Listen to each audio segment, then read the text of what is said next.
Simon, what are the benefits of having extra virgin olive oil every day? Well, extra virgin olive oil is really at the heart of the Mediterranean diet. And probably most people have heard about the benefits of the Mediterranean diet. It's the one dietary pattern that has really got so much evidence to support it in preventing all sorts of chronic illnesses from everywhere, everything from heart disease, stroke, diabetes, cancers, and even Alzheimer's disease. And in the Mediterranean, they consume a lot of extra virgin olive oil. And as you know, it's really challenging to actually evidence a single ingredient that makes a difference. But actually, extra virgin olive oil is a bit of an exception because there are studies that show that there are associations with consuming 20, 30, 40 mils of extra virgin olive oil a day with reduced risks of stroke, of heart attacks, of some cancers. And also, there's most recently been a study about some high antioxidant extra virgin olive oil that seems to slow the decline of people's cognition if they have Alzheimer's disease. Oh, wow. So lots of interesting evidence really coming up about the unique profile of extra virgin olive oil. Yeah, and you mentioned two things there, high polyphenol and the dose of 20 to 30 mils. So I wonder if we could extrapolate that. So 20 to 30 mils, that's the minimum effective Well, dose?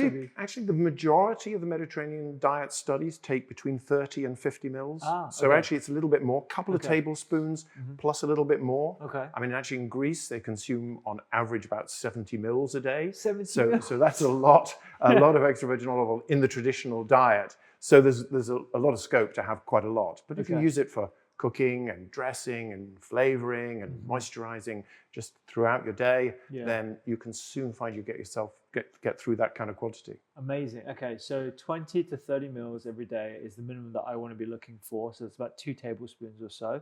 In terms of how you consume that olive oil, how would you recommend people do it? Because there's lots of people online who are literally taking a tablespoon raw every day or in the morning, that kind of thing.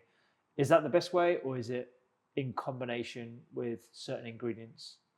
So the evidence shows that actually extra virgin olive oil really has lots of power if it's mixed with other ingredients. Okay. So there's some interesting studies about the exchange of antioxidants between vegetables and extra virgin olive oil, the effect of the oil if you drizzle it on a carbohydrate to slow the sugar rise. So it seems that combining extra virgin olive oil with foods is really healthy, and that's how they do it in the Mediterranean. It's a food. Now, you do occasionally, if you're going through the deserts of Tunisia or Jordan, or you might see a worker on the side of the road swigging some extra virgin olive oil to give him a bit of energy through the day, and that's part of the tradition of many countries. There's no specific science to show that it's better on an empty stomach, but there is lots of evidence to show that it's actually great with food. And after all, I mean, that's what enhances the flavor of food, makes the texture so much more delicious. And so I'm a great fan of having it with food and throughout the day, but I don't think there's anything wrong with taking it on an empty stomach as a shot, as many people are doing these days, it seems. Yeah, and certain people are taking to intermittent fasting. So there are various regimes out there, so 14-10 or 16-8. And as a method of breaking one's fast to sort of ease your digestive system back into consuming food again, is there any evidence for taking the olive oil in that context? Or again, is it? Again, there's no specific evidence. I mean, it is quite interesting that you see it as part of the traditions. Yeah. And often those traditions are based on people's experience. And of course, Hippocrates, who recommended that you had extra virgin olive oil to prevent ulcers, he obviously didn't do any randomized controlled trials, but maybe there's something in it. So maybe there is something in this sort of idea of lining your stomach. But certainly, I would not do that at the expense of having it with food as well, because as I say, cooking with it and taking it with food, there's some really elegant evidence showing that there's a combination of really good bioactive polyphenol compounds mixing with those foods. Okay. And the other thing you mentioned was high polyphenol content olive oil specifically. So how do I know which olive oil is of that category? And is there a way, if it's not shown on the bottle, to tell that, you know, it's most likely going to be high polyphenol content? That's a really, really good question. And polyphenols are fascinating. I mean, I'm glad that we're talking about polyphenols. And, you know, we've started talking about polyphenols really in the last few years because we sort of understand, I think, about macronutrients, you know, the carbohydrates, the proteins and the fats. I mean, we still argue about them, of course, but we fundamentally know we should be having whole grain carbs, we should be having often plant-based proteins, and we should be having sort of healthy fats, and lots of minerals and vitamins from good soil, you know, well-nurtured crops. But what's now, I think, really exciting is that people are discovering the very powerful effect of bioactive compounds. And these include the carotenoids, which you get in carrots, for example, the sort of colored chemicals in there, the sulfur compounds you get in broccoli and in garlic and so on, but also polyphenols. So polyphenols are these bioactive compounds which seem to have really powerful anti-inflammatory and antioxidant effects.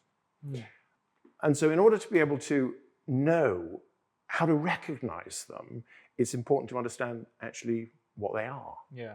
And polyphenols are fascinating because polyphenols are produced by plants.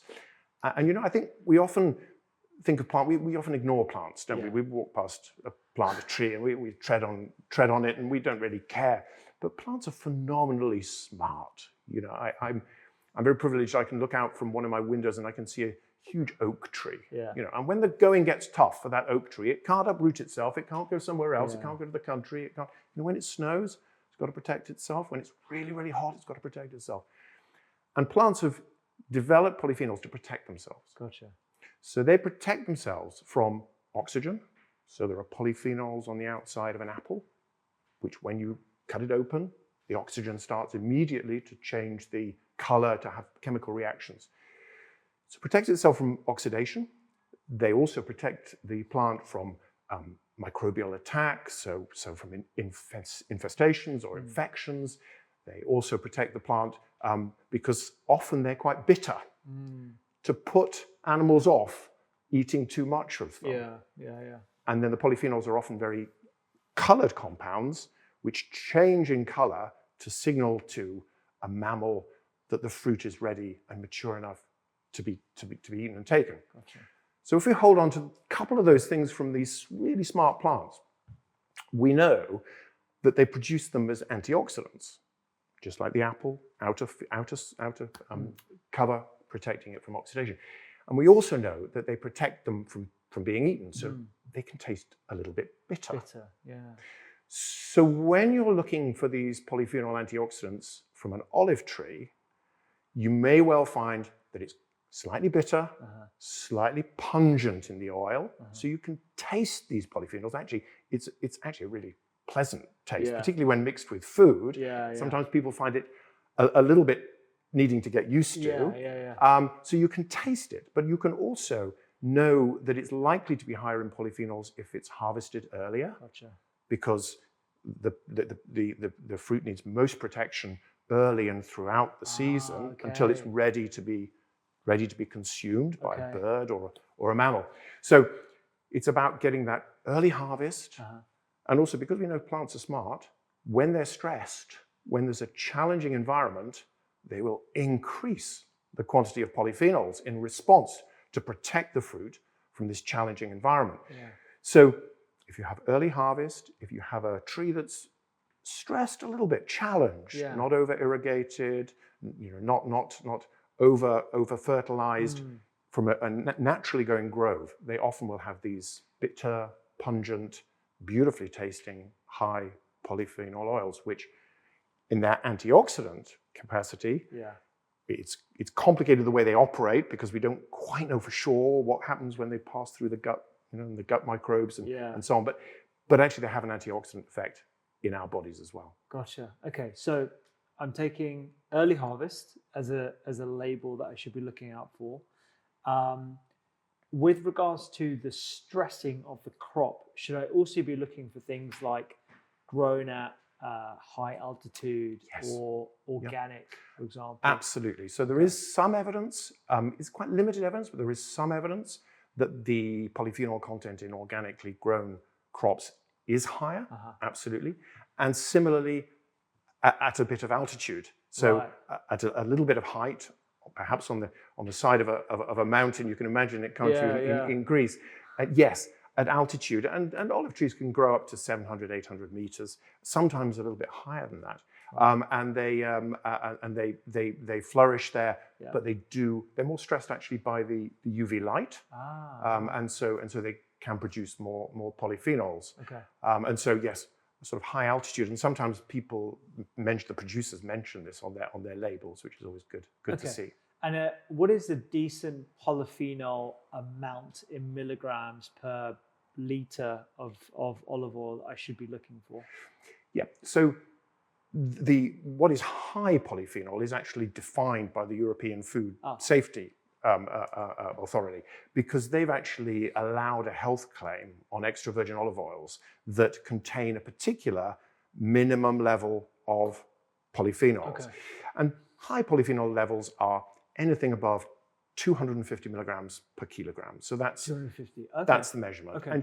And you do get some oils. I mean, you get many oils which are likely to have much lower levels, right. And they won't pass the EFSA regulation, which says that you're allowed to state a health claim on the basis of those polyphenols. There are some oils that are being promoted for being super duper ultra high polyphenols. Yeah.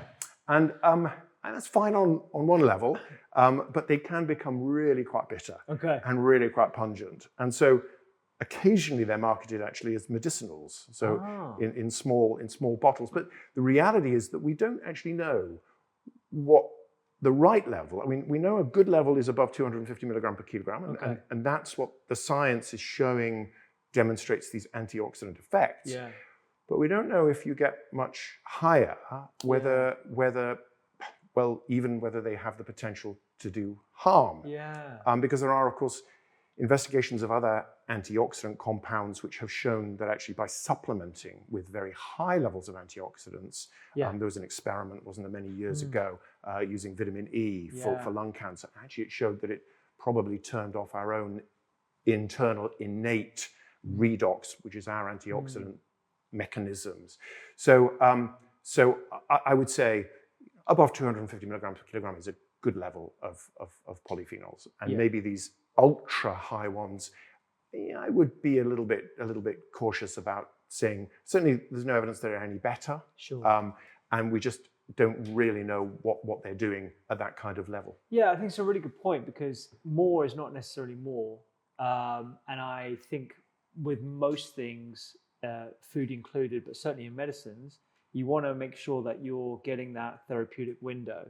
And the dose of polyphenols in this case is there's probably going to be a normal distribution whereby you're having like an ideal amount at a certain level that sounds like it's going to be above 250, but perhaps not much higher than, I don't know what the upper limit of these products are, but 700, 800 maybe, I'm not too sure. But that might have a damaging effect, whereby the antioxidant effect is so high, it can disrupt your internal antioxidant mechanisms. Yes, I think that is a possibility. And actually, the power of polyphenols can be demonstrated by what I call the kudu story. The what story? The kudu story. Kudu story. So we've been talking about smart plants producing these polyphenols to protect themselves from the environment, whether it's oxygen in the environment, whether it's UV light, whether or not it's being eaten before the seed is mature. And the kudu story is a story about kudus in South Africa. Okay. Kudus are wonderful, graceful antelopes. And there's a story that suddenly a few years ago, it was noticed that on some of the game reserves where they had high concentrations of these beautiful antelopes, they were dying. And they were just literally falling down dead. Wow. And nobody quite understood why. And it turns out that when they took them back to the University in Pretoria and did postmortems, they discovered that they had toxic levels of a polyphenol called tannin, which, of course, are tannins we get in tea and we get in other wines and so on. Transpires that the kudus were eating acacia trees, but there were so many kudus, the acacia trees were realizing they had to control the kudus and dumbas. Oh, wow. So they would produce, under this stress, Yeah. toxic levels Oh, gosh. of so if you're a kudu Yeah. and you're eating an acacia plant, you've got to be warned, because they can live nicely in harmony, but these smart plants Yeah. can actually produce toxic levels. And the other fascinating, just little note at the end of that story, Yeah. is that we're now beginning to understand that plants can communicate with each other. Oh, via the microbial network? Yes, and also by aromatic compounds that are really? exchanged. Wow. And the fascinating sort of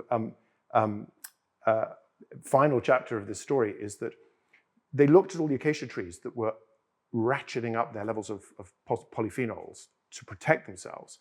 And they saw that outside the game reserve, beyond the fence, the acacia trees were also having toxic levels of tannins. So they were communicating, despite the fact that to warn the other trees to increase these levels of tannins, despite the fact that the kudus actually couldn't get out of the game reserve. That's mind-blowing. Which is quite extraordinary, isn't it? So whenever you have, because we digress sometimes, whenever you're consuming an extra virgin olive oil, and it's quite bitter, quite pungent, I mean, it's softened when you add it to a salad, and the tastes are really, really, really beautiful. You can think about those compounds just produced for that little bitterness and pungency. Yeah. And we're pressing the olive, the very, very bitter, or actually making it into olives by some processing, fermenting. We've actually managed to get these concentrated polyphenols into our diet in the form of extra virgin olive oil. Yeah, that's fascinating.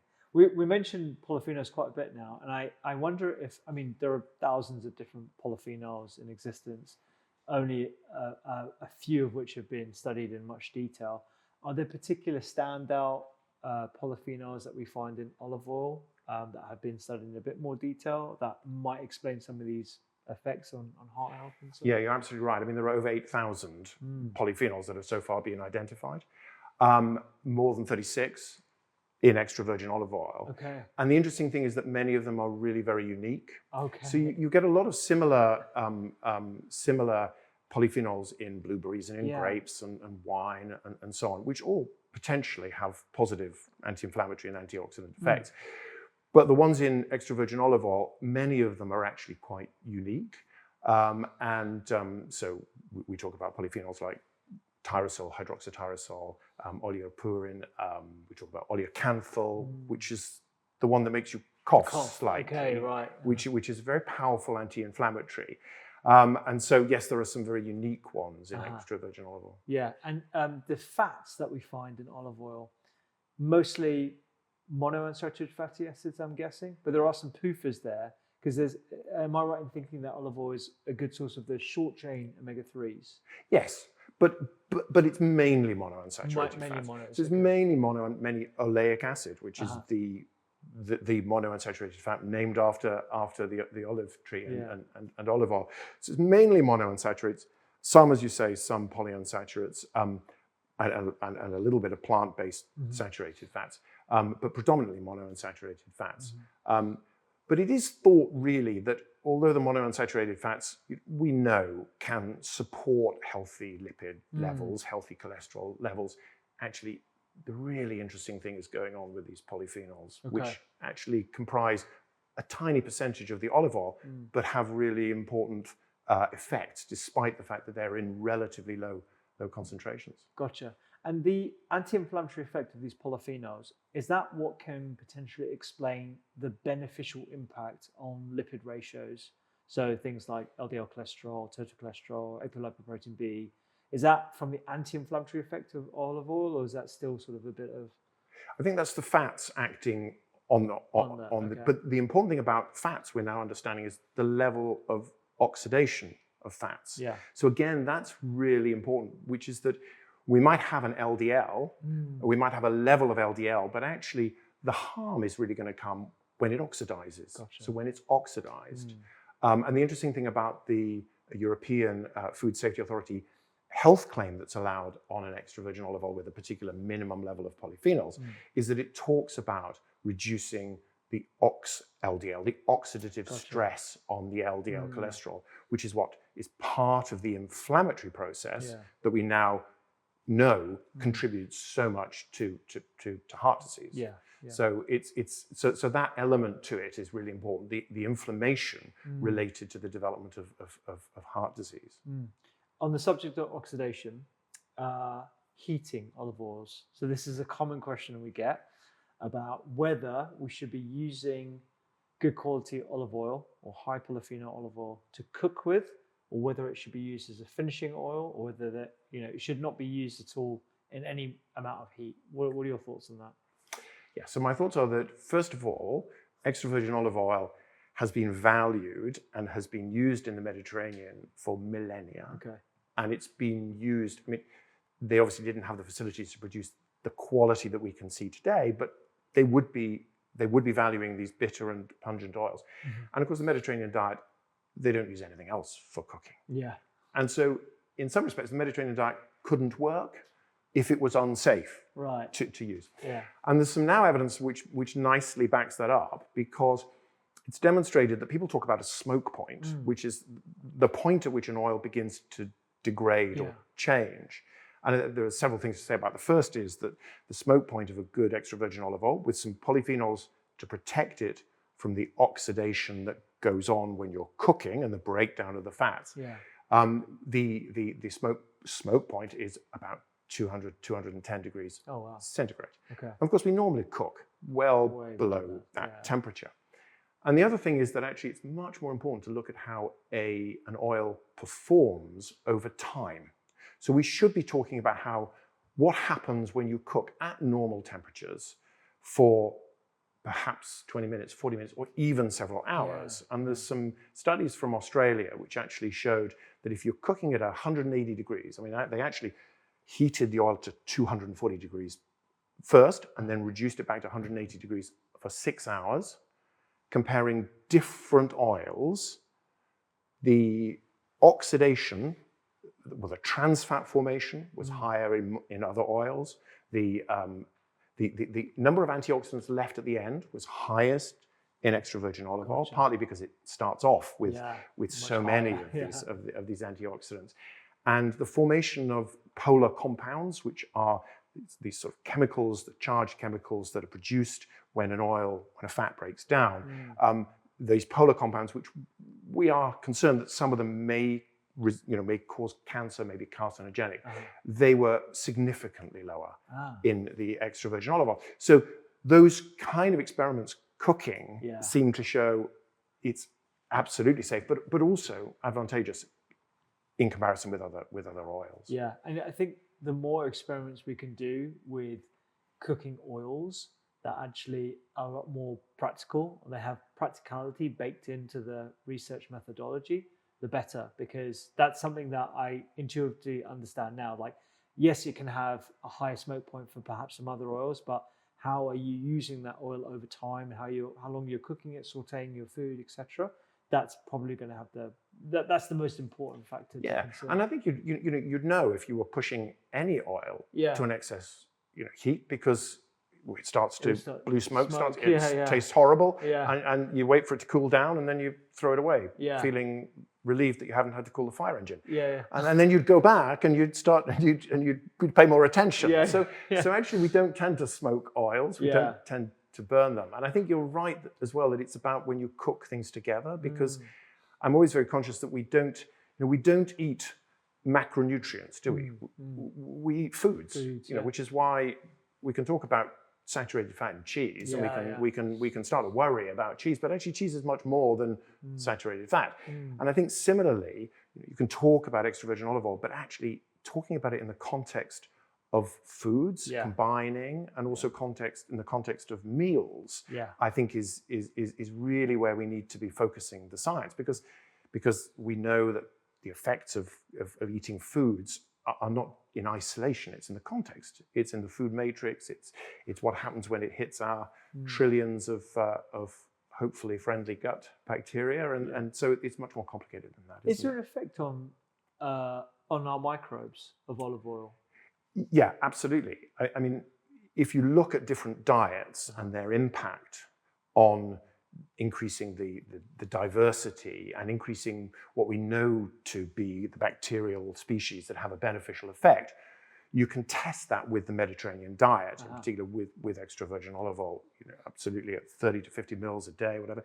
And you can demonstrate some really quite rapid changes to people's, to the diversity and health of their gut microbiome. Wow. So, not many of us, I mean, maybe you do, maybe I do, but not many of us wake up in the morning and think, what are we going to feed our trillions of gut bacteria? But I can tell you, we should be getting up and thinking, what am I going to feed my trillions of gut bacteria on today? Let's get them on some Mediterranean diet. Let's give them some really, really great, healthy, high polyphenol, plant-based foods. Absolutely.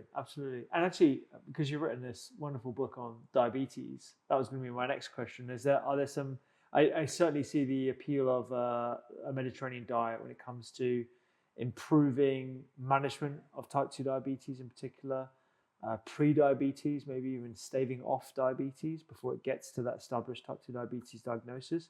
Are there things that olive oil are doing within the context of that Mediterranean dietary pattern for type 2? Yeah, absolutely.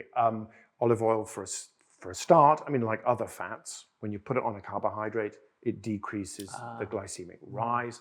But there's also some really interesting evidence coming, again, back to the polyphenols. They seem to be able to increase insulin sensitivity. So there's some suggestion that extra virgin olive oil as an ingredient within the healthy Mediterranean diet actually can have a beneficial effect on insulin sensitivity. But when writing this book with my co-author Amy Riolo, who's based in the US, what we were really keen to do is take the debate away from this issue about carbohydrates, just about carbohydrates, because really I think we need to be talking about foods, and I think we also need to be talking about dietary patterns. And the thing for me about diabetes, and having been in practice, is that the complications of diabetes are what really cause people the problems, so the heart disease, the stroke, cancers. And so what worries me sometimes is that people are looking at dietary methods to fix diabetes without actually looking at what these diets are potentially doing on all the diseases that are the outcome of poorly controlled type 2 diabetes. And the great thing about the Mediterranean diet is we know that not only is it helpful to reduce the risk, prevent, there was a research paper that I saw published today showing long-term follow-up of people who started off as students in terms of their risk of developing type 2 diabetes, dramatically reduced on the Mediterranean diet.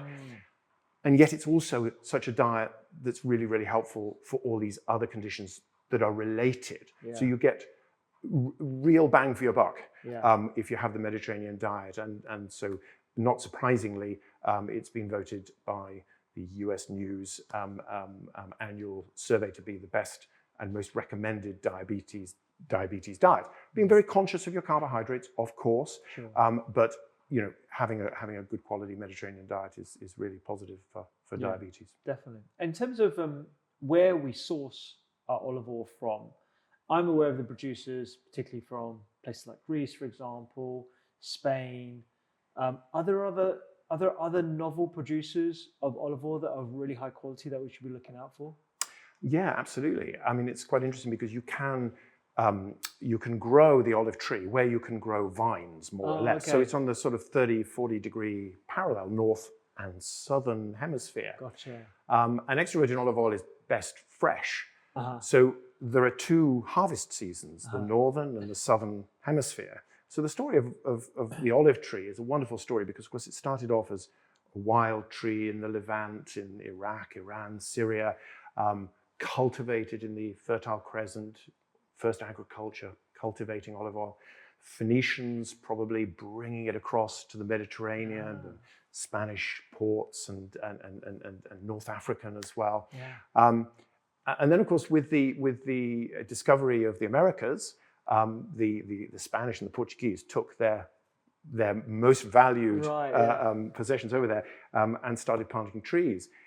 In fact, in Peru and Chile to begin with, and now there's a great industry in Peru and Chile and Argentina. Gotcha. And then, of course, they went up to California, and so we've got Californian oil as well, and a bit in Florida. So it's in the New World, in the Northern Hemisphere and the Southern Hemisphere. And then in about 1600, 1650, the Dutch were traveling around the South African Cape to get to the East Indies, and so they planted olive trees, although they weren't very successful at that time. But they've now got a flourishing South African. Oh, wow. And I had the great privilege of visiting a grove in Australia, where they've planted since the 1990s on land that wouldn't sustain wheat now because of global warming, and they've planted hectares and hectares of extra virgin olive oil. So it's spreading its roots throughout the world, actually, as people recognize it's a really healthy, really sustainable, because for every liter of extra virgin olive oil on a well-managed grove, you sink 10 kilograms that was going to be my next question about sustainability. Actually. Yeah, and so it's a really sustainable crop. We know the Mediterranean diet is really sustainable because it is fundamentally a vegetable high diet, and you couldn't eat, you couldn't consume so many vegetables if you didn't have extra virgin olive oil to do it. And in terms of the other oils that are available, I'm thinking particularly of avocado. I mean, there's so many other oils out there. There's mustard oil, all the rest of it. How do they all rank in terms of quality, as we could judge them by polyphenol content and the magnitude of effect on health outcomes, but also the utility of them, how we would tend to use different oils, and whether olive oil can be used universally or whether there are other use cases for other oil types? So that again is a really good question. I mean, I think there are often places for all of these oils, particularly because they often come from traditional diets, heritage diets of countries that we really haven't explored yet in terms of the health benefits. So we know a lot about the Mediterranean diet, but I think we also need to have a lot of respect for traditional diets of Asia, of Japan, of the Southern America. And so it may well be that there are some benefits of some of these natural traditional oils that are yet to be recognized. I mean, there are some oils that are definitely not on my shopping list. So palm oil is not it's a recent invention, and of course, even with a supposedly sustainable planting, there is an issue with that. So there are some oils, and many oils are refined. And so what I think you can say is that if you have an avocado oil, I mean, it might say cold pressed extra virgin, which means nothing. It's entirely marketing. It's not regulated in the same way that extra virginity is in the olive oil business. I didn't know that. Oh, wow. Okay. I mean, so it's for marketing purposes, which is okay. I mean, but that's probably got a good level of bioactive compounds in it.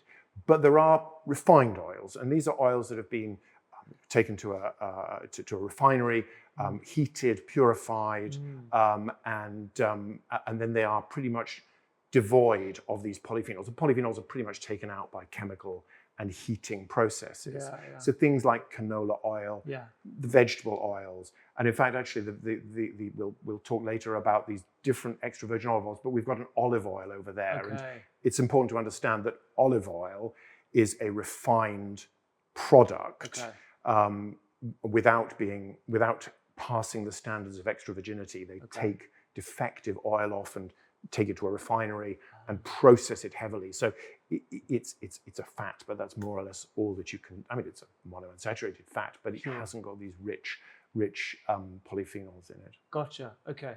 And out of the oils that you might find you mentioned like Japan, Korea, Southeast Asia, I'm thinking of. Do we know anything about the potential benefits of those oils? I'm thinking of like sesame oil or. So I think the answer is we haven't really studied them as much, and certainly we're very orientated, I think, in terms of a sort of Western view of the world, and maybe we should be reorientating ourselves and actually just being more interested. The Mediterranean diet is a much studied diet, and it is, I suppose, a heritage diet of the people of the Mediterranean and beyond. But I think there's lots of reason to suggest that other traditional and heritage diets are studied because they have many features in common. I mean, the oils may be slightly different, but they have other features in common, often with some parallels around high consumption of beans or high consumption of fruit and vegetables. So I think there's lots of exciting, potentially more polyphenol stories to tell from other heritage diets. For sure, yeah. No, I'm really interested in that because I'm not aware of as much research or as much attention being given to other traditional oils at this point. I mean, I certainly know that coconut oil, for example, is devoid of any polyphenols per se. I can't think of any at the top of my head. It's just a unique type of fat, would you say? Yes, and I mean, I think coconut oil went through its moment of glory. It was very trendy. I mean, wasn't it? wasn't it? It was a superfood. Yeah. And we all know the definition of a superfood, don't we? And marketing hype. A superfood is a food with a publicist. As my friend Ian Marver says.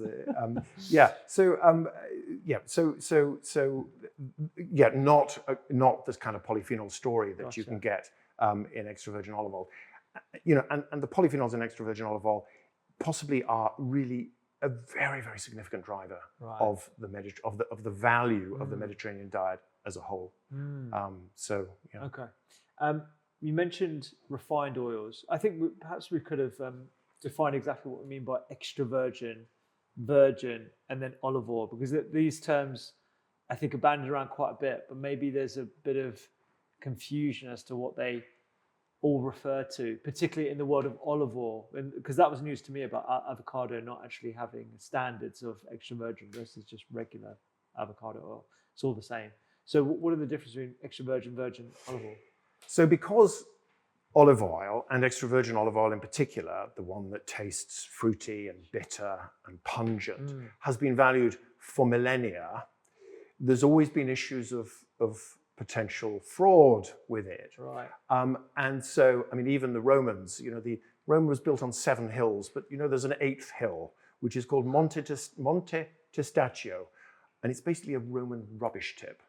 And it's a hill, and it's got amphorae, these containers of olive oil and wine. And it's quite interesting because there are stamps of olive oil producers on many of these amphorae. Really? Because obviously the Romans realized that they had to make sure they knew where their food came from.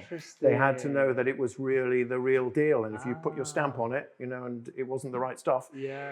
So, so there's been issues with whether it's a really good quality olive oil or not. So it's now one of the most heavily regulated food production systems actually in the world. Wow. Because in order to carry the extra virgin label, it needs to pass 2 tests. Each producer has to send their oil for chemical testing. Oh, right. And that will give you it will give you a measurement of the acidity. Okay. Now, it's not like, that doesn't mean a pH, that doesn't mean a sourness, you can't taste it. What the acidity level is the amount of the fatty acids, which are normally held together in 3s, as you know, with the triglycerides, the amount that have broken off because of oxidation and because of breakdown of the oil. Right. So if they break off, they express their acidity.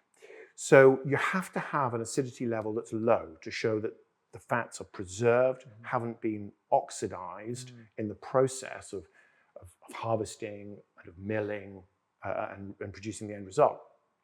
And so for extra virgin olive oil, that chemistry has to show that the acidity is less than 0.8%. For virgin oils, which we don't see many of, that's allowed to be up to 2%. Oh, okay. You don't tend to see virgin oils really marketed. Okay. The second test is the organoleptic test, the sensory test, or you and I would say the taste test. Taste test, right. So the International Olive Council has, it's enforced regionally, but there are panels of tasters who will taste all these extra virgin olive oils and show, hopefully, that they pass not only the chemical standards, but also the taste standards, which are that they should have fruitiness, some bitterness, and some pungency. Ah. And they should be without defects. Okay. And defects are when you can test that an oil is perhaps going rancid, Okay. oxidized, broken down. There's also other defects like mustiness and fustiness and winey, vinegary and moldy. So there's lots of defects you can taste. Yeah. And so then, hopefully, if you've just produced, you're a proud farmer and you've just produced your extra virgin olive oil, hopefully those tasters will come back and say, yep, passing the taste test as well. Okay. And if, well, maybe towards the end of the season, you're getting really late harvest and you're picking up the olives that were not really selected to be the best, you might produce oil that doesn't pass that extra virgin standard. And what you would do then is you will sell it to a refinery. Okay. And then the refinery will say, okay, well, this is clearly defective oil, so it's not extra virgin. Yeah. And then they heat it, they process it, they make it into a colorless, tasteless fat, and then they put about 10%, 15% extra virgin olive oil into it to give it a bit of taste of olive oil, and then they market that as olive oil. Olive oil. Okay. So, but by the time you've heated it up, it's got a bit of vitamin E left in it, but frankly, the polyphenols are pretty much all gone. Pretty in the boots, yeah. Okay. So that's the definition of extra virgin olive oil. And one of the most bizarre things I've seen is Italian police tasting. There's a uniformed brigade of Italian police who sit there tasting because there have been some episodes of fraud, and the Italians, are onto it in terms of actually trying to make sure that this is discouraged. And so they have panel tested and certified police who will go and investigate whether an oil is being passed off as extra virgin and whether it's not. And of course, it can either be passed off as extra virgin when it hasn't met the standards, or alternatively, it could be actually adulterated, which is in fact, that's not just ripping off the consumer, but that's actually potentially really dangerous and potentially poisoning the customer, because there are some stories around some poisonings way back 50, 60 years ago. And then the other thing about extra virgin olive oil that you just got to be slightly careful of is that if an extra virgin olive oil is produced maybe by one of the big producers who's buying their olives as a commodity from anywhere they can get it towards the end of the season, bringing it over to a big production plant, maybe in Italy perhaps, using that just about extra virgin olive oil, but end of the season, lowest prices, then it might well pass extra virgin standards, be quite mild and bland, not very many polyphenols in it, because it's the kind of commodity end. It's being bulk shipped, if you can imagine these ships coming across from Tunisia or from Algeria or Morocco. It may go out of that Italian production site, and it may well have an Italian name, may well say product of many countries. Okay. It may go out of there, extra virgin olive oil, but once it's been sitting in a warehouse, once it's been on a supermarket shelf, it may only have only just passed those extra virgin standards when it went out. Yeah. But by the time you get it in your kitchen, it may no longer have those qualities. It may even be potentially rancid, particularly if it's late in terms of its best before date, because it's always best to consume extra virgin olive oil early and fresh.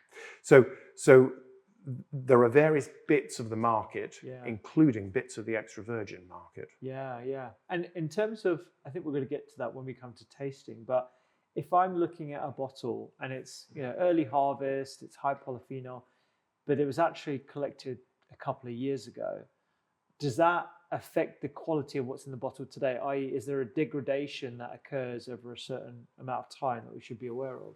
Yeah, absolutely. I mean, the enemies of extra virgin olive oil are the enemies of the olive fruit, which are not so much infection, because you don't tend to get that in the bottle, but oxygen, heat, and light. Gotcha. And that's why many bottles, not all bottles, but many bottles are protected from the light by being dark bottles.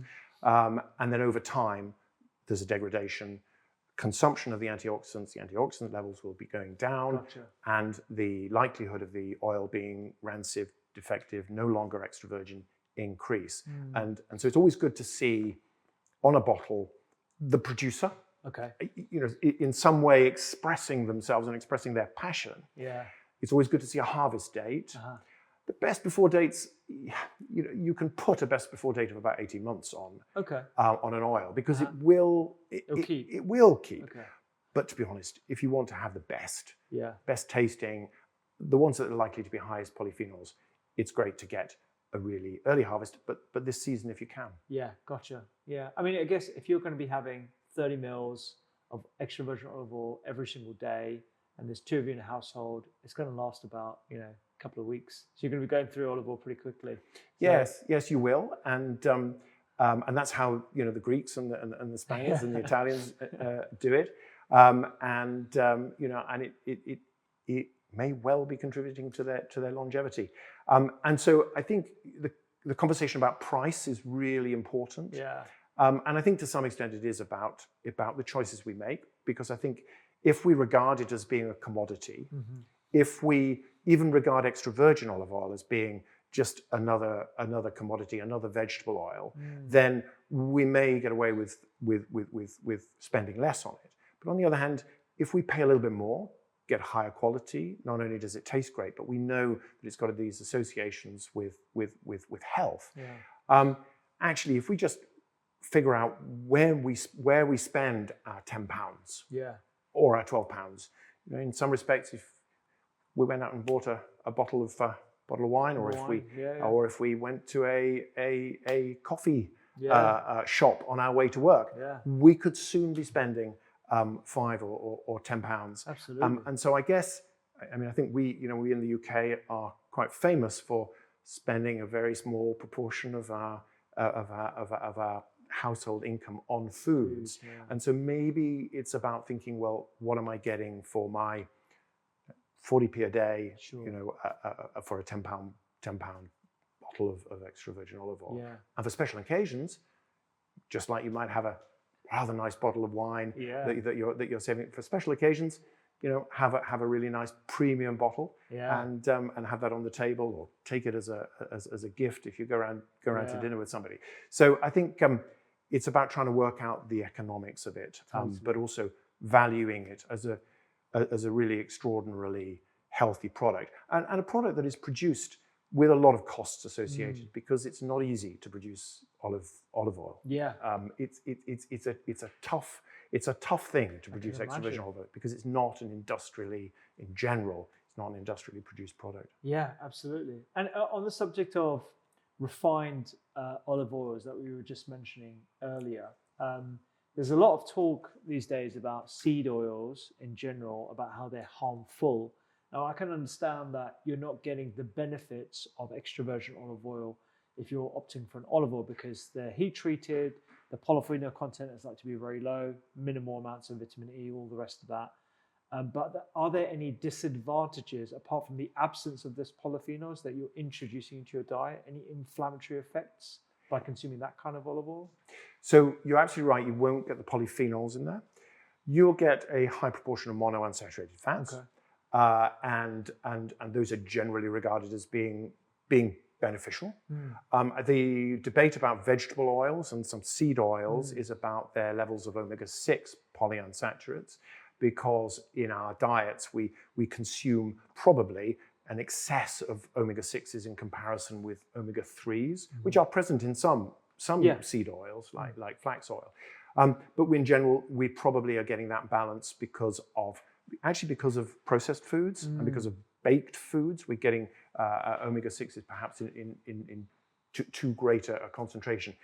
But I think in some respects, one can talk about those different proportions. But I think for that kind of debate, we need to be looking at the whole diet. And I think we need to be looking at the sort of fat distribution and our processed foods and the other foods that contain these omega-6s. That's, for me, is the feeling. But I think certainly the anti-inflammatory effects, whether or not the omega-6s are pro-inflammatory, which is where some of the concerns lie, certainly the anti-inflammatory components of the polyphenols in extra virgin olive oil is something that I think is beyond doubt really beneficial. Yeah. I think a lot of people it's very similar to what you were saying earlier about getting fixated on one element of the diet rather than actually looking more holistically about what you're eating 2 or 3 times a day, how you're living your life, how you're exercising, how you're moving, how you're sleeping, rather than, okay, I've got to strip all extra seed oils that are inflammatory out of my diet because of the effect that it might be having. I think that stick to the biggest levers on the health effects of your diet rather than those individual elements. And there is a bit of a debate about that, but I think there's also a bit of fear mongering as well. So yeah, I think that's right. It's about striking the balance, isn't it? Sure. And I think it's also about, for me, it's about positive nutrition. It's about telling the stories about when foods can be really good for you and really healthy. Yeah. And then actually, if you focus and think about the foods that are really good and really healthy and really tasty, then actually you find yourself automatically leaving some of the really not very nice stuff behind. Yeah. And even though we seem to be hardwired to look for high sugar and high fat tastes, and perhaps as children we're hardwired to avoid bitter because of the possibility of potentially plants poisoning us. And then we're introduced by our parents to broccoli, which is safe, but we still might not like it. And so it's about telling those positive stories about actually how we can get away from that addiction. There's a debate about whether or not it's a true addiction, isn't it? But the sugars and the highly processed foods. But actually, you can find that if you like chocolate, for example, I know you've recently been talking about chocolate.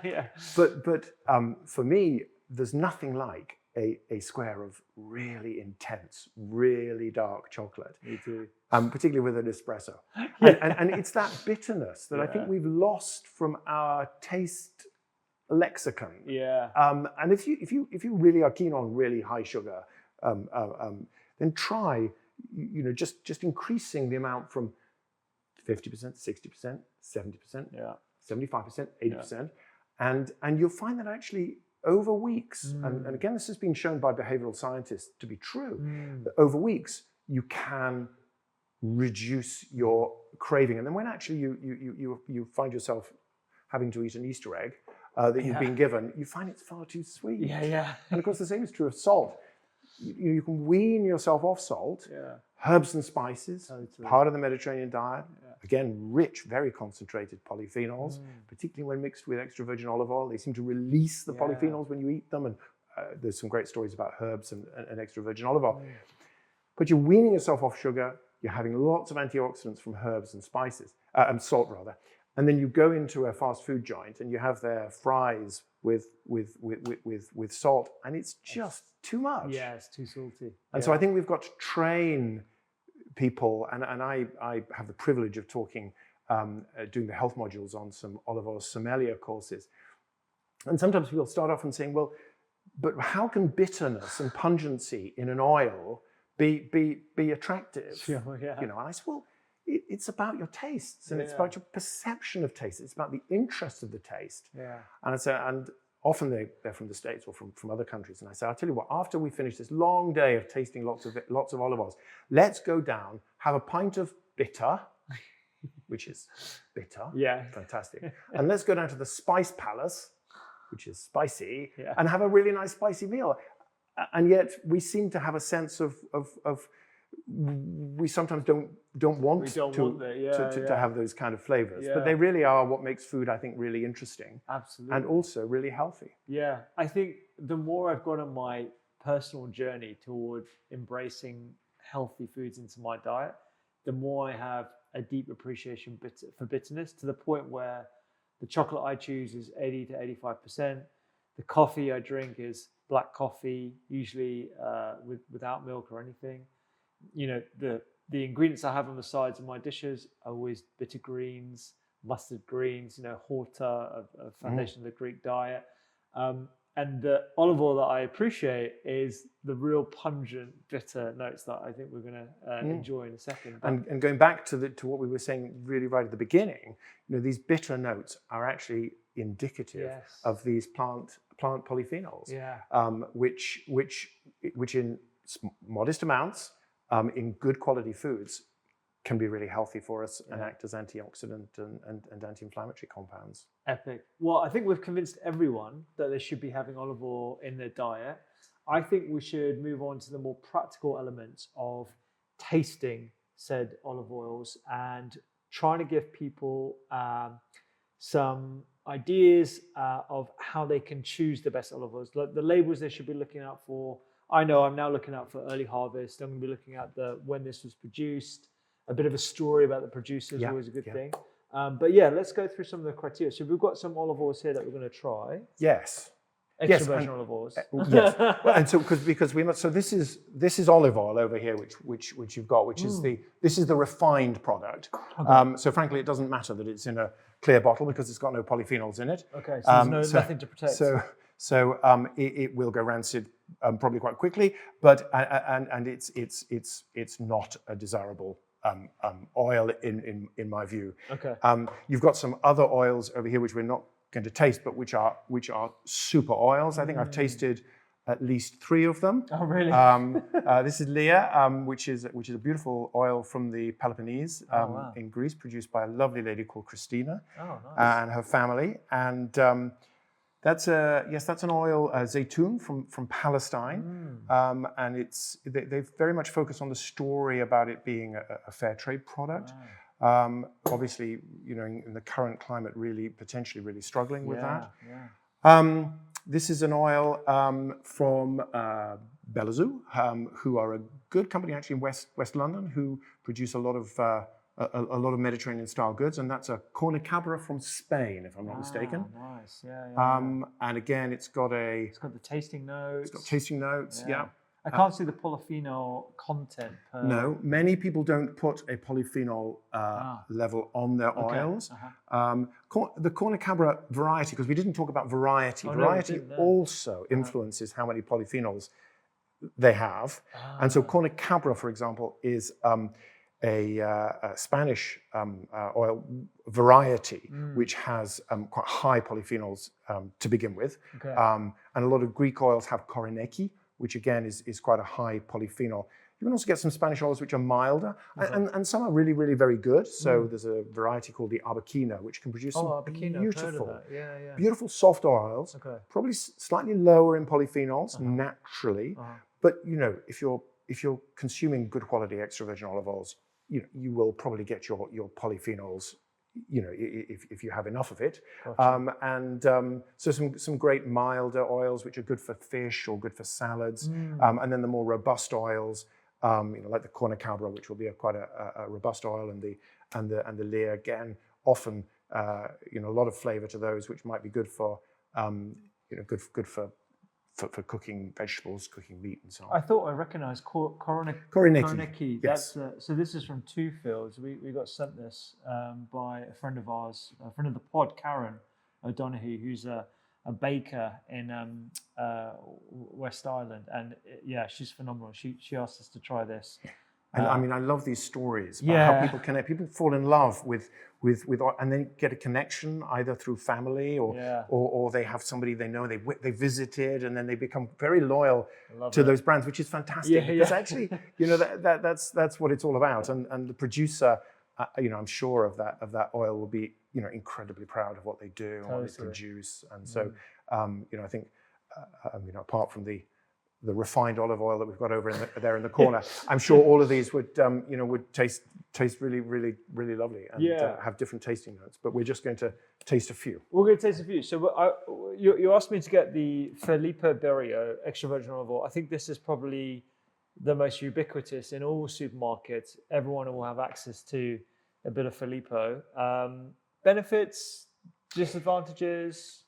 Yeah. So I think every extra virgin olive oil has a place. And as an introduction to extra virgin olive oil, people might be taking a bottle. It's because it's familiar, because they do invest a lot in marketing. Yeah. This is one of the ones, though, that probably will come from produce of many countries. This is, it says that there. yeah. So this is going to be a altogether milder offering. It's going to be quite bland, in my personal opinion. and I mean, the manufacturers would say, who are big industries, might well say, well, that's because people like bland oils. But the problem is that is a self-fulfilling prophecy if you market and tell people that this is how an oil should taste. There is some research in the States which showed that actually people have a preference for rancid oil. What? Yes. Oh my gosh. Because that's what they're used to.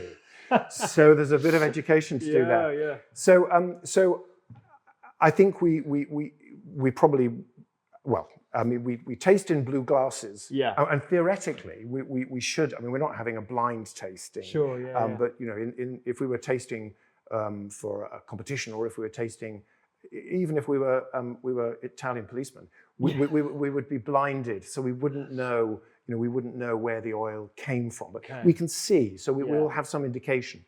Because it's been shown it changes our perceptions automatically. Which is why they go in the blue glasses. Because we have a perception that color affects the quality. Whereas in fact, actually the science shows that color indicates the amount of chlorophyll remaining in the oil, but actually it doesn't have any. Oh, it doesn't have it doesn't have any impact. So you can have a really, really beautiful oil that's quite yellow in color. Yeah. Or you can have a very, very beautiful green oil that is also. But we tend to think of the yellower oils as being less high quality, partly because we can see the refined oil over there looking very yellow. I would need to have blue glasses because I am really seduced by green. With the green eyes. I love it. Yeah, I love it. And it's visually, it's just so beautiful. Totally. But the science is that you can get good oils that are green. You can get good oils that are slightly more yellowy, and vice versa. Okay, great. I've just noticed something on the Filippa that I haven't noticed before. It says cold extracted on the back. What is cold extracted versus cold or pressed or mechanically processed? Okay, so means nothing. Means nothing. I thought you were going to say that. Yeah. So first, cold pressed is something that you see on a lot of oils. Okay. It's actually these days quite meaningless. Okay. So in previous times, there used to be a first pressing to get the finest and best oil out of the olives. Then, because you had a donkey and a stone, and your donkey was going around and the stone was, then you'd have a mush which you could actually get more oil from. So you go and have your lunch and a glass of wine, and you come back and donkey goes around again, and it's a second pressing. These days, with our efficient mills, we just do the one pressing. And so anything that comes out, you hope it's extra virgin olive oil, and it's not chance. You know it's going to be extra virgin olive oil, particularly early on in the season, particularly if you know you've got a great harvest and you've looked after and maintained your olives really, really well, handled them well in their harvesting, brought them into the mill with minimal exposure to heat, light, and oxygen. And then anything after that doesn't pass the standards will go off to the refinery. So there's no second pressing. Cold. So extra virgin olive oil is produced at temperatures under 25 or 26 degrees centigrade. That's not mandatory, but it's just that if you heat the oil, it will lose its polyphenols, it will lose its taste, it won't have those tasting notes, and it will therefore not be extra virgin anymore. So although there used to be great store set by cold pressing, I mean, you're certainly not heating, which you would do to get the extra, to get the refined oil. So, but if you're treating it well, which includes keeping the system cool, then it either will or it won't come out as extra virgin. You hope it will. So it will have been cold pressed if it's extra virgin olive oil. At least it will have almost certainly been under 25, 26 degrees. So those things don't mean anything. There is though some mandatory International Olive Council wording which basically describes extra virgin olive oil as superior category olive oil obtained directly from olives and solely by mechanical means. Okay. So that is how the IOC define the process of making extra virgin olive oil, and then you add to that the chemistry and the taste tests to make sure that it is. Okay, great. All right, well, let's, should we start tasting? Yes, I'm in your hands. well, do you want a shot glass for these? Yeah, you taste in the blue so that you can look the professional. Are they already? No, there's not. We're not opened them yet. We haven't opened them. But if I can have some shot glasses. Yeah, I'll grab them. Just a quick one. If you're enjoying this kind of content, you will love our free newsletter called Seasonal Sundays. It goes into depth on a seasonal ingredient every Sunday, and we talk about the nutritional medicine benefits, the research, and the culinary uses of an ingredient every Sunday with recipes included. You can get access to the free newsletter in the link just down below. Should we start off with the Filippo? Yes. Usually when you taste oils, you start with the mildest oil. Okay. So actually most of the oils we've got here are just by chance on the sort of more robust, more pungent side, but you lose your sense of the pungency if you taste the pungent ones first. So it's good to taste the mild ones. So we will taste the Filippo Berrio, which is certainly going to be mild, likely to be very low in polyphenols. Okay. But let's give it a taste, and we'll go through the What's tasting the price process. of this? Do you know? Well, I mean, extra virgin olive oil has gone up substantially. Yeah. I mean, by about 40% over the last 2 years. I think this now retails about £10 a bottle or something. £10. So Wow. it is about £10, Wow. £10 a bottle. Oh. And some of those oils over there might be 15 or even £20. Yeah. So some of the the gourmet, which is fine. It's like your expensive bottle of wine. Yeah. But yeah, so this probably now is at about £10, I think. Okay. So talk me through how I should be tasting this. I've never done an olive oil tasting before, so this is I'm used to it. Okay. So you Rupi, have got the official blue tasting glass. Okay. Now this is used by expert sommeliers and tasting panels because you can't tell the color of the oil, which might make a difference. Now, actually, we've got subconscious thoughts going on already because we can identify the oil.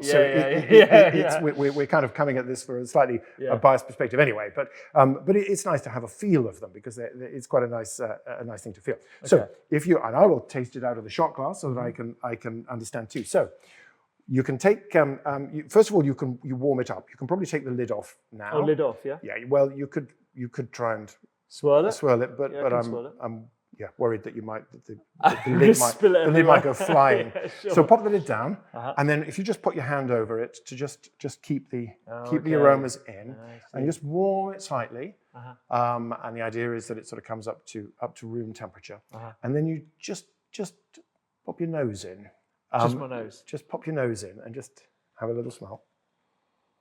Okay. Yeah, I can smell there's some olive oil in there. Doesn't really smell too strong or pungent. Not very sharp. Yeah. Okay, and then you get the aromas, and often, I mean, with most extra virgin olive oils, you'll get some sense of fresh cut grass or something like that. And then when you go for the taste, what you do is you take a small amount and you just hold it in your mouth. Okay.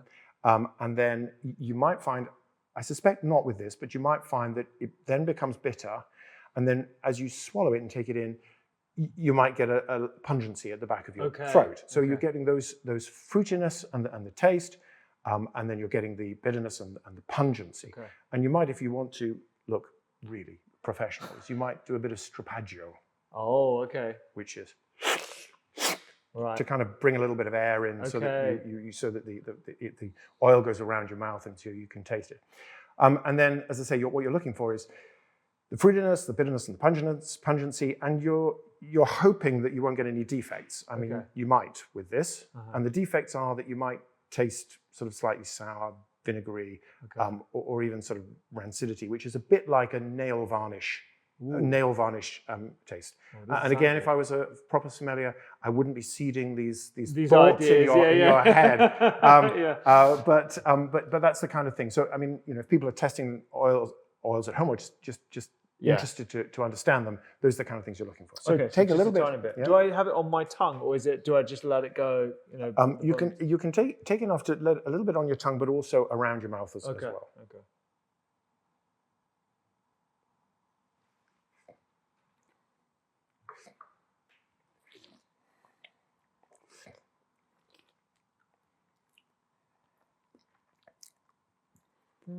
I'm getting slight bitterness. That's very mild, isn't it? I'm getting slight bitterness at the back of my throat. There is a warming sensation there. It's definitely freshly cut grass. Is there lemony floral notes? I'm searching for something. And you're not getting very much. I'm not getting much. And I'm not getting much. No. And that's the same for me. I mean, in a great oil, and we will be tasting some fantastic oils, you can sometimes get flavors of tomatoes on the vine, or you can get, particularly with Sicilian oils, actually, they're famous for their tomatoes on the vine flavors. You can get some almond notes. Yeah. You can get ripe banana. So you can get these kind of different flavors that we can describe, which probably are chemically the same as the foods that they describe. You're getting some of the same hexanols and other compounds. But I'm getting very little from that. What I'm getting is grease. Actually. Yeah, I was going to say it sounds really silly of me to say, but it tastes oily. it tastes but it's the oily. grease. And that's the grease. Yeah. And actually, greasy is one of the defects that take something away from it. This is not rancid. It's not very interesting. It's greasy. Okay. So, whether or not that would pass extra virgin standards with an official sommelier, I think is an interesting question. And for £10, that's quite a high price. I mean, that's where they start though these days. That's your base. That's your entry extra virgin olive oil. Okay. Next one. Yes. So this is EYZA or EYZA. This is actually my sister's best friend. So they sent me this oil. It's from Turkey. I know exactly who produced it. It's them. It's a family-run business that's relatively new. They've been growing these olives for a little while, and I think I've tried this one before, but it's been a while. But I'll let you read the back because they've actually got the polyphenol count there. They have. So they've got a harvest date. They've got, it's called a manufacturing date. I prefer harvest date because you don't manufacture olive oil, but that's be lost in translation, I think. Yeah. And it describes where they come from. Olives are free of pesticides. Nice story. Very low acidity. Giving it an acidity level, which often producers do, of 0.3%. Okay. And if you remember, the acidity level is 0.8%. To qualify for extra virgin, so this is a beautifully low acidity level, and they've given some polyphenol levels, which is nice as well, which is above the 250 milligrams per kilogram. Gotcha. It's an oil from Turkey, which is born in Turkey, which it says on the label, which I think is really lovely. Yeah, that's nice. Turkey has also Turkish. I mean, and Turkey has a long tradition of producing really great quality extra virgin olive oils, but we don't think of them when we think of extra virgin olive oils. Partly because they didn't have the kind of, we all know that the Italians are fantastic at marketing, aren't they? Although many of the companies that have got Italian names are now owned by investment funds or in the States. And actually the oil is a produce of many countries rather than from Italy. But that said, there are some single estate Italian oils which are absolutely super as well. But Turkey, we kind of, I suppose, has been off the radar, a little bit like Tunisia, a bit like Algeria, Morocco. But we're now seeing some really fantastic world-beating oils, really winning competitions because farmers are really recognizing how to get that high quality. So you can now get really dreadful oils from Tunisia, but you can get some world-class oils. And the same is true actually of Greece or Spain. You can do the same. So it's lovely to see Turkey now kind of being much more present on the market here in the UK. So that's a great privilege to produce something that is so nicely presented. So epic. Okay, so same thing. Warm it slightly, covering it with your hand. And we should take a little bit of slurp of cleanse our palate. Cleanse the palate. Yeah, I had a little sip earlier. I'll do that. Between each oil, or you can have some a segment of apple, which also is a good cleanser of the palate. Right. Okay. And I always use it in my teaching because we're cutting apple, and I always say, look, polyphenols on the outside of the apple, concentrated. Yeah. It's already beginning to turn brown. Remember, polyphenols. Yeah, They're in apple skin as well, as in olives. Aren't these plants smart? Yeah. I mean, the story about the acacia trees is phenomenal. It is, isn't it? You know? Yeah. Yes. Okay, Right. so I'm going to give it a sniff. Oh, instantly, very different. Isn't it? Very different. Yeah.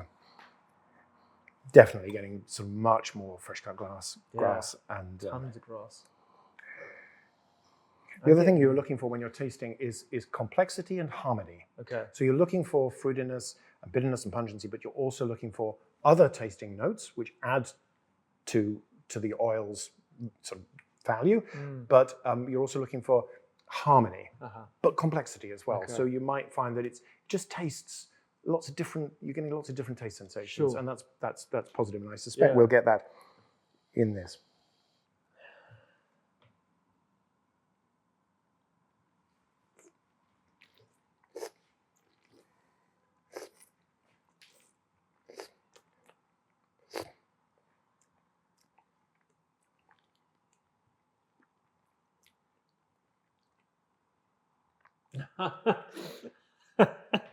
I'm getting massive amounts of the pepperiness at the back of my throat compared to the Filippo.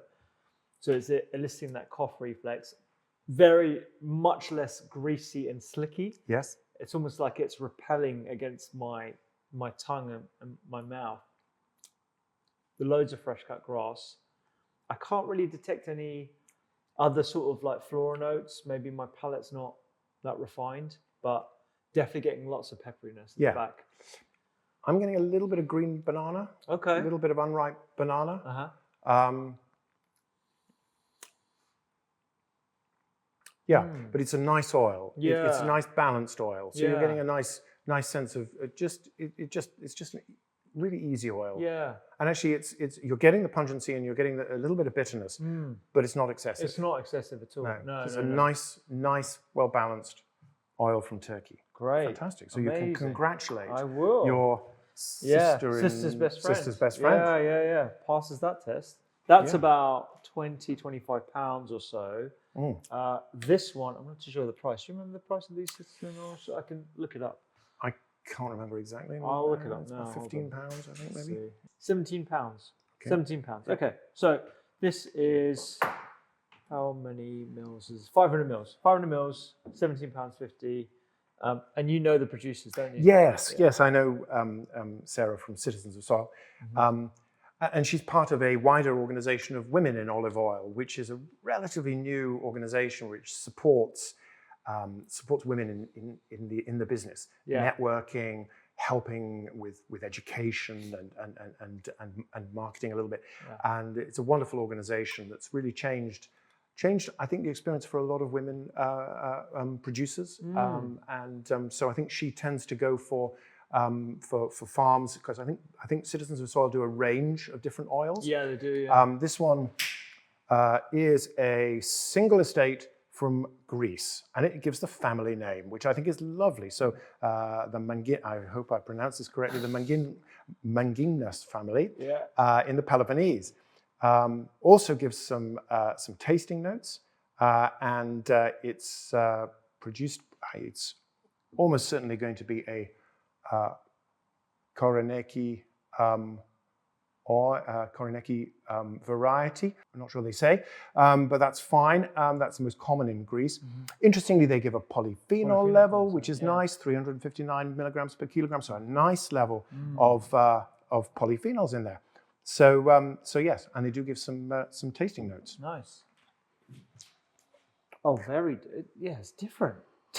Yeah. It's so different. I don't know why I'm shocked, because there are different oils from different regions. I mean, it's like tasting different wines, and you know, the terroir, the soil, the conditions, the variety, all make a difference. Absolutely. And that's why producers are so proud of the end result of a good quality extra virgin olive oil, because it'll be unique and it'll change from year to year, unlike your mass-produced seed oils, where it'll change every year because it's a different year, different harvest, different experience. Yeah, absolutely. Okay, I'm going to give this a try.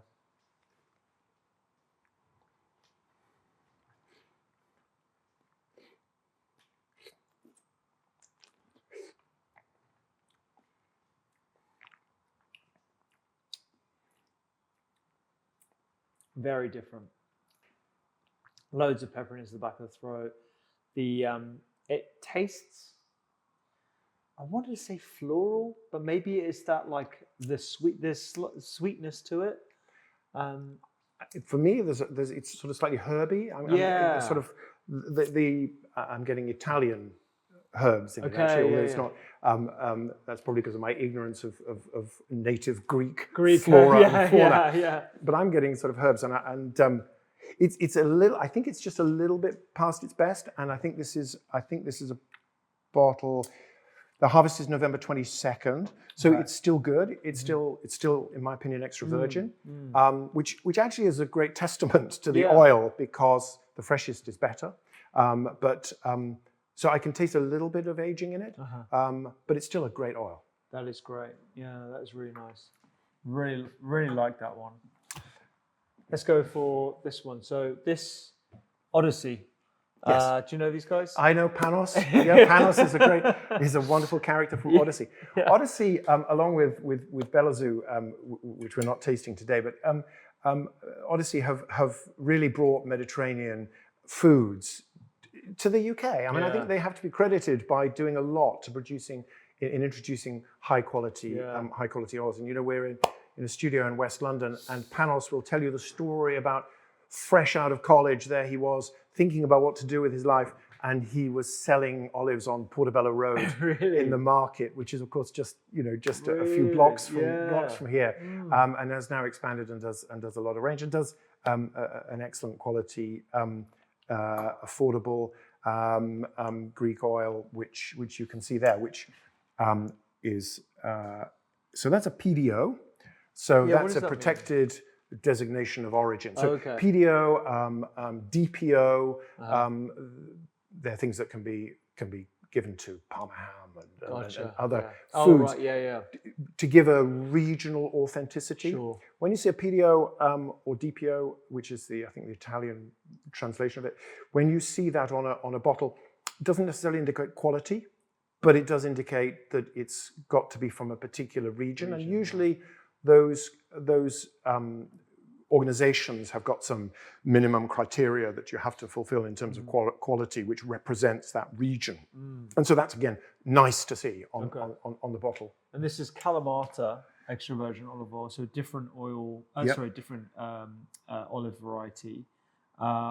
It doesn't have the polyphenol content on this, I don't think so. But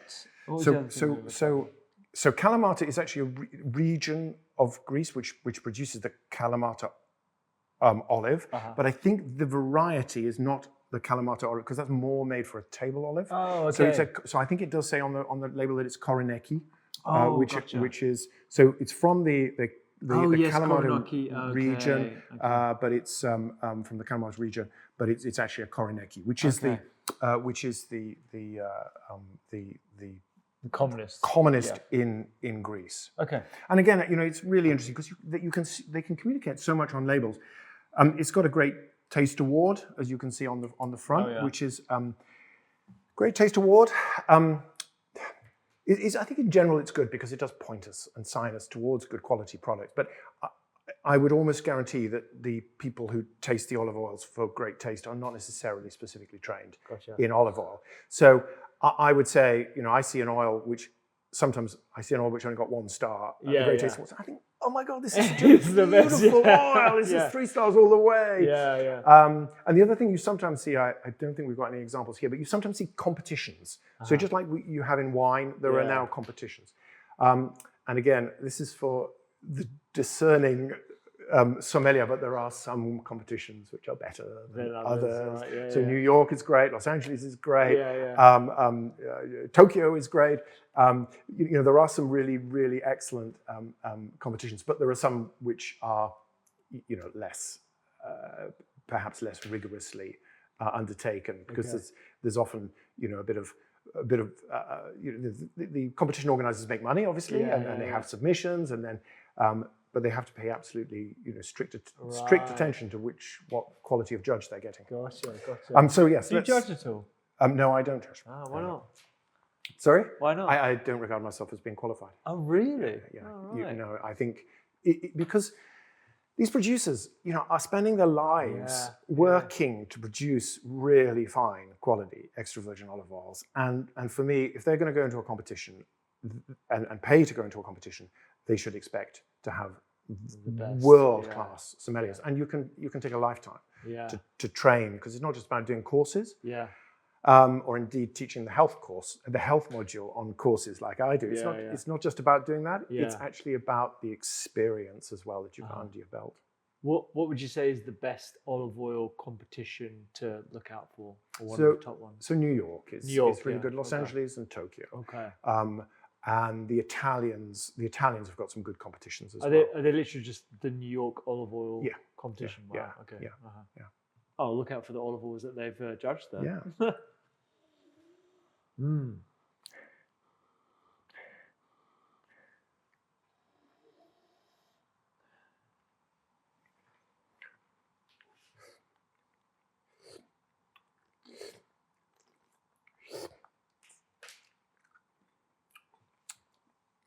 Really grassy for me. Yeah.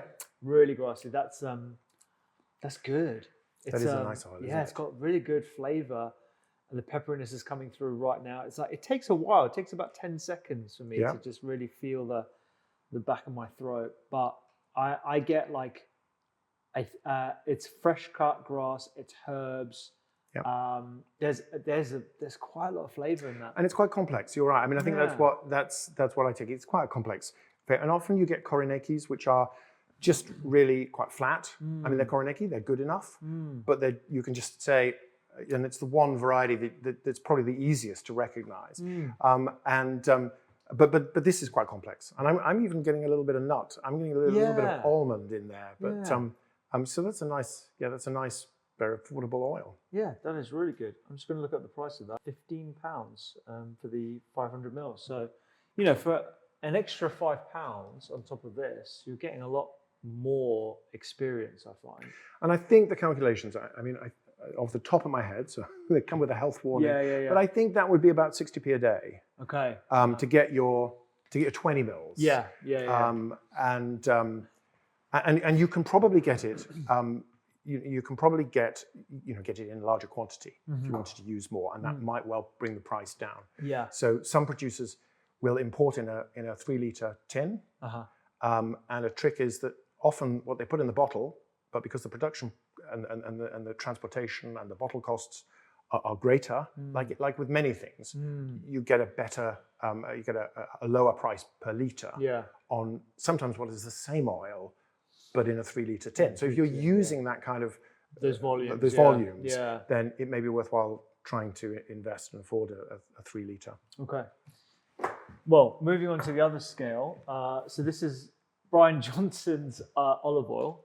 So Brian Johnson, I don't know if you've come across him before. I think I've come across him. Yeah. Not really in any great detail, but I've come across him. He's based in the States. I think he's based in the States, yeah. So he's an entrepreneur, a longevity athlete, and he's come up with a range of products that he personally uses every day as part of his longevity toolkit.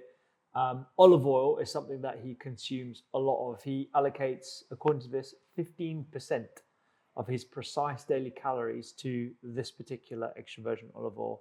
And obviously, as someone who spends $2 million every year on longevity and all the longevity toolkits that he's got, or the longevity interventions, there's a lot of interest in this particular product. Comes in at $37 plus shipping over here. It's about £45. And I can't really see much in terms of where it's been sourced from or anything. Have a look at it. So the first thing is, I think it's a good thing to some degree. It's a good thing that influencers and are out there talking about polyphenols. That's a good story to tell, that polyphenols are good for you. I guess then you've got to be a little bit cautious about when they start talking about their own product. And we'll talk a bit about more about this in a few moments. But we've got to kind of scrutinize exactly what they're saying. Now, it's a product of Portugal, and Portugal now does produce some very fine extra virgin olive oils. This is all about, it says it's a snake-free product. So you've got to trust it. Yeah. Interestingly, it doesn't give a polyphenol level.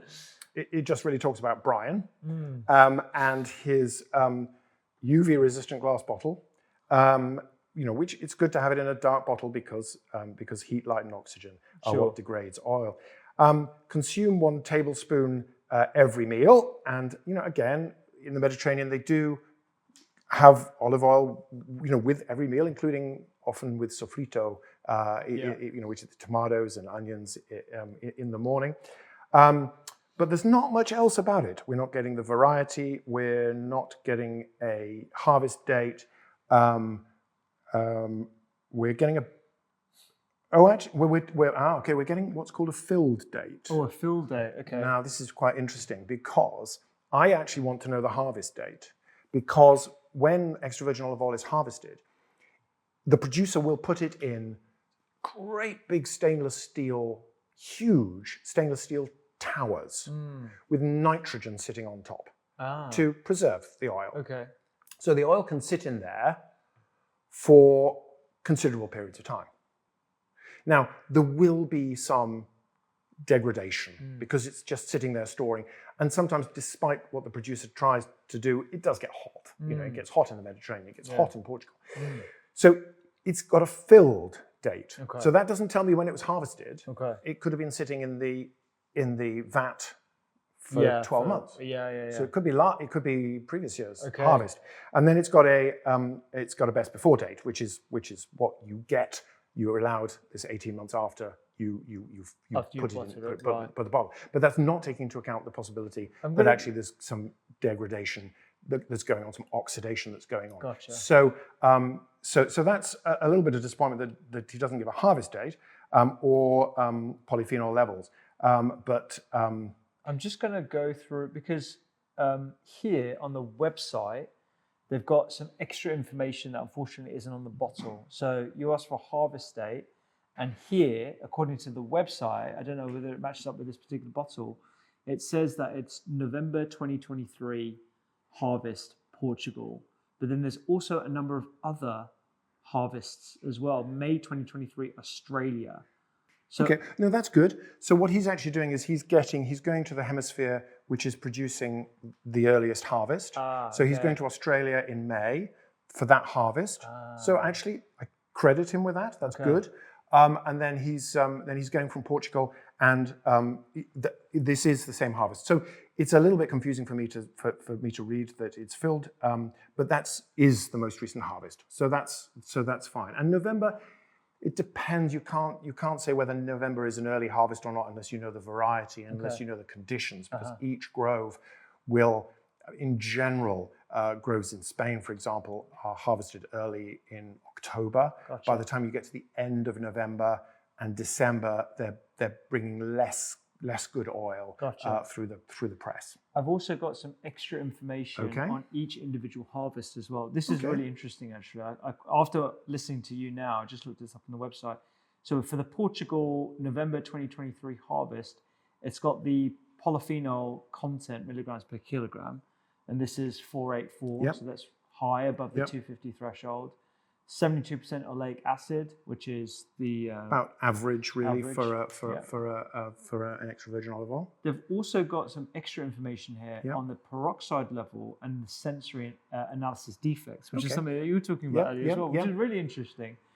Is the peroxide level, I don't know what... Should be as low as possible, because that's the measure of the oxidation of the oil. Gotcha. So he's basically saying this is an acceptable level according to the chemistry. But most of these oils they would be able to show you these levels. These levels. And there's no defects detected in the taste, which is 0 out of 10 defects. But there should be no defects anyway. Okay. So it's good. The acidity is 0.16%. So actually that's very low acidity oil, which again is a good sign. Okay. So this is likely to have been, there are some influencers out there who are talking about their oils, and actually they're not all that they are cracked up to be. And some sommelier friends of mine have tasted one particular Medix oil in the States, and It's actually, not mine. and actually, no, no, and actually found it to be defective despite having lots of claims. Oh, wow. He's not making overt health claims. Okay. He's making some implications. Okay. And I haven't seen his website about what he's saying. Sure. But you've got to be very careful about what you say in terms of the health. Now, I can talk to you, Rupi, and I can explain about the science, and I can talk about the fact that they've taken experiments of high polyphenol oils and low polyphenol oils, and they've fed them to people with early Alzheimer's, and they've shown that people on the high polyphenols have more preserved cognition for longer. So I can talk to you about these experiments. But when it comes to putting them on the label, there is a whole different discussion, because health claims on the label are rigorously enforced, and rightly so.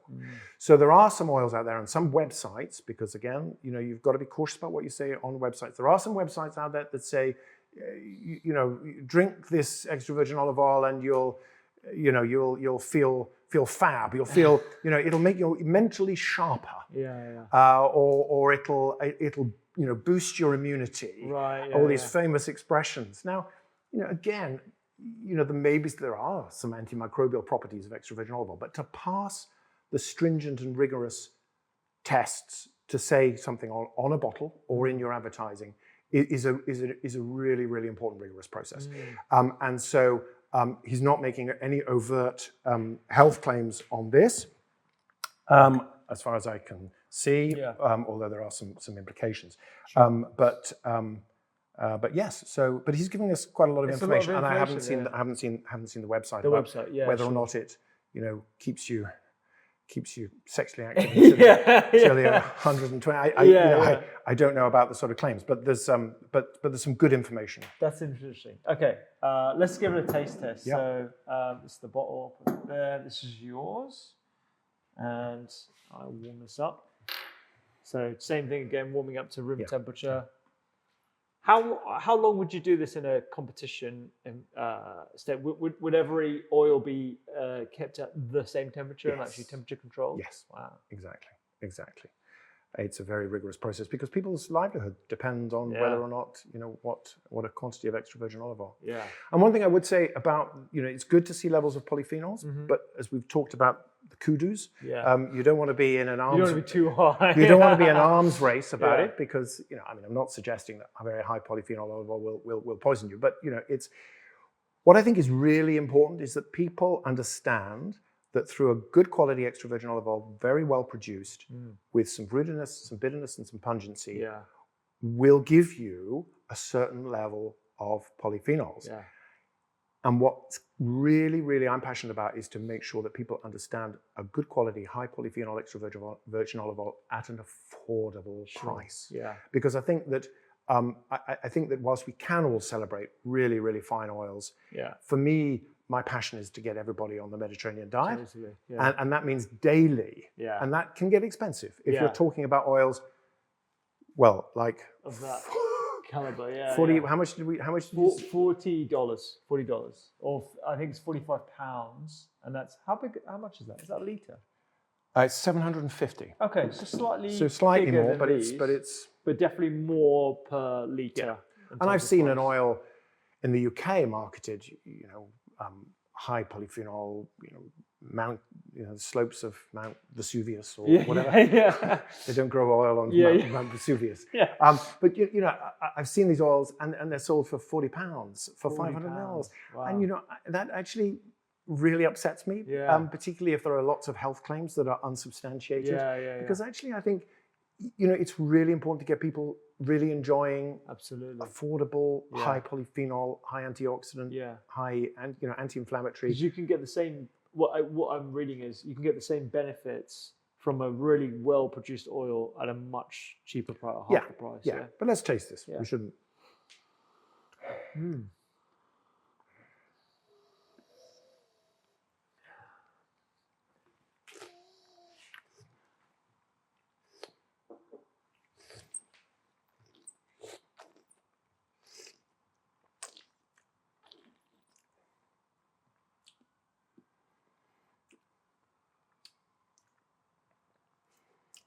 very tasty. It's a good oil. It's a It's good a oil. good oil. It's a good oil. Yeah. I think it's a good production of Portugal. It's a good example of a fine Portuguese oil. And again, it's a bit like Turkey.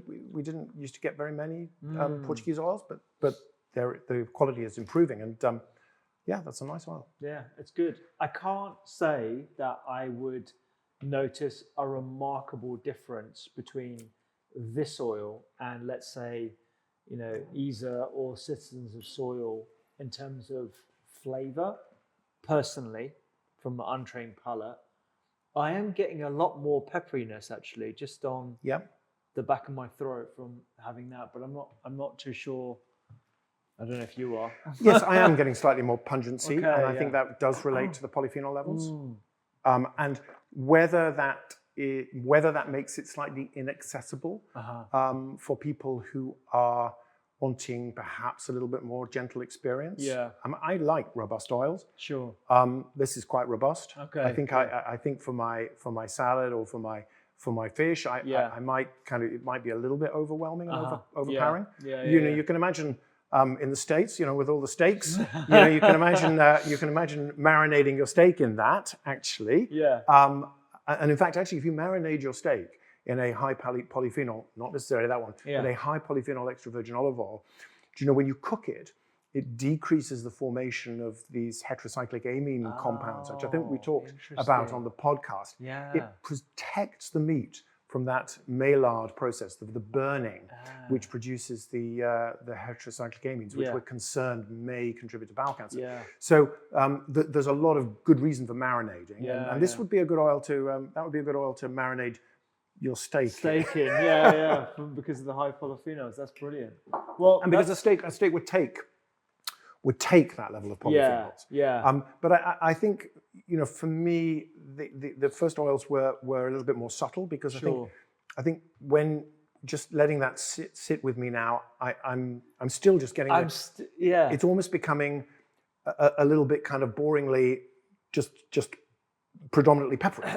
And then you lose the other more subtle and more complex flavors. Totally. It's about you can tell the intention was to create a functional product. Yes. In this case. And there are some producers in Greece, for example, who are producing small bottles of almost medicinal style, really high polyphenol. I mean, we've been talking about levels of 250 plus. I mean, these levels can go up to 2,000 milligrams per kilogram. But the idea is that you just spray them on or something? Yeah, you have them in a teaspoon or something. Okay. But I mean, there is really no justification for a medicinal olive oil, because we should be getting 30 to 50 mils with our food, cooking with it, enjoying it, drizzling it, flavoring it. That's the way to get the Mediterranean diet. Not through a shot, probably, is my opinion. Although, I mean, we talked about the worker by the side of the road taking his shot of olive oil to sustain him. I've also met a Greek great grandmother who, and as people get over 100, they often, their appetites go off. But she used to swear by a shot of olive oil in the morning, a small glass of red wine with a very, very light salad, and just a little bit of yogurt in the evening, and some locally produced honey, which I think you've been talking about recently, and some Greek mountain tea. And that was her recipe, because she couldn't. So she still had to have the olive oil and the wine every day. So maybe there's something of that. I'll tell you, that's the recipe for health. Just you've got natural honey, all those antimicrobes. You've got olive oil, those polyphenols. You have your probiotics in the yogurt. Mountain tea is really high in polyphenols. Absolutely. That's perhaps some of the herbs that we tasted in maybe the Odyssey and the other Greek olives. Let's try your one. So tell us about this. Well, so happy memories of podcast number 99. Yeah. Where when we signed off, you said to me, Simon, I can't remember, I can't quote you exactly, but Simon, you should go away and you should import your own extra virgin olive oil. And you said it would be on my shelf and I'd buy it. Which was very complimentary. So of course, knowing that I had to do what Rupi said, for some time, myself and a couple of partners had been thinking about the olive oil market. And in general, I mean, we've tasted some great oils today. In general, it's a little bit boring. It's a little bit green on the shelves in general, though there are some exceptions here. And really, I mean, Brian, who I'm now on first name terms with, is in the space with an oil which he's recommending for health. We've got to be really, really careful because we've got to comply with the food legislation, which is really important to make sure that people are not misled, that people don't have any misunderstandings. But we thought that we could use the health claim legislation, which comes from Europe, which after all should be allowing us to communicate when something is really healthy. Yeah. Now, EFSA, the European Food Safety Authority, which we're still, despite Brexit, following their example, allow for a health claim to be placed on an oil with a certain minimal level of 250 milligrams per kilogram of polyphenols. And for us, unless you know what you're tasting, or unless, as now happens, you're being told by a manufacturer that this has got super high polyphenols, but then you might have to pay £40 for it, or $40, which I think is a pity, because there are many oils, as we see, that are high in polyphenols. So we thought that if we could produce a high polyphenol extra virgin olive oil, that we could engage in a really constructive and helpful conversation with trading standards. Yeah. Because we're not after seeking forgiveness, we're seeking permission to actually say, look, the olive oil market is really confusing. There's olive oil, there's extra virgin olive oil, but is it extra virgin?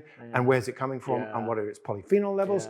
There are some that quote polyphenols, there are some that don't, there are some that are super expensive, there are some that are not. So what we would like to do is to get everybody to be able to access the Mediterranean diet and high polyphenol, good quality extra virgin olive oil, like they are proudly producing and consuming in the Mediterranean today, and market it and say specifically, this will be great for your heart. Yeah. But actually make it accessible so that we don't have, increasing inequalities.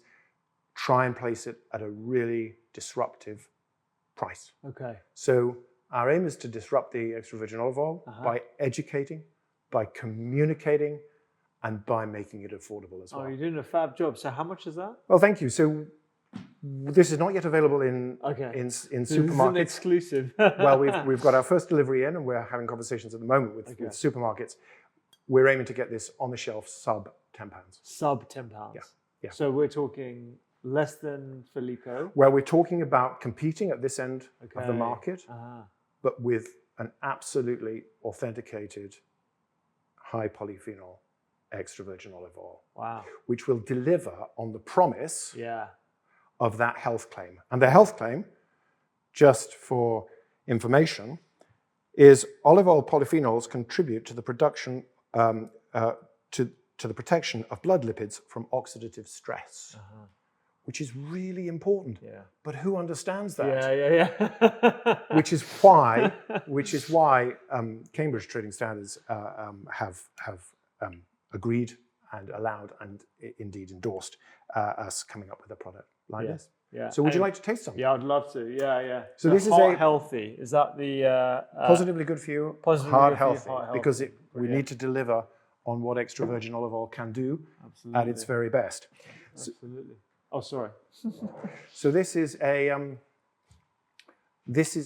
I love the bottle. Honestly, it really does stand out, doesn't it? As I said, we just aim to disrupt. Yeah. To be mischievous in the market, to allow people to make a choice. Yeah. And people, I hope, will still buy. Yeah. Some of these fantastic oils. Yeah. The Leah, the Citizen's Soil. Panos' Greek Kalamata, and your sister's friends. Because we should be consuming, if we're going to get the Mediterranean diet, we should be consuming 30 to 50 mils a day, which is 10 litres of extra virgin olive oil per year. Yeah. And at the moment, we're consuming on average about 1 litre. Yeah. So there's plenty of room on the market, in my opinion, for really high quality premium oils. But what we want to do is make sure that an affordable oil can communicate that actually it's been made with care, so that it will deliver on the polyphenol promise. Amazing. No, I think what resonated with me earlier was the comparison to wine. Because you know, you can have somewhat, perhaps, you know, wine doesn't have the health benefits that we once thought it would, but you don't have the same wine week in, week out. You go for variety. You want to like try the different ones, just like we're doing here today. Exactly. Oh, wow. This is very herbaceous straight away. It's very different. I'm not just saying that.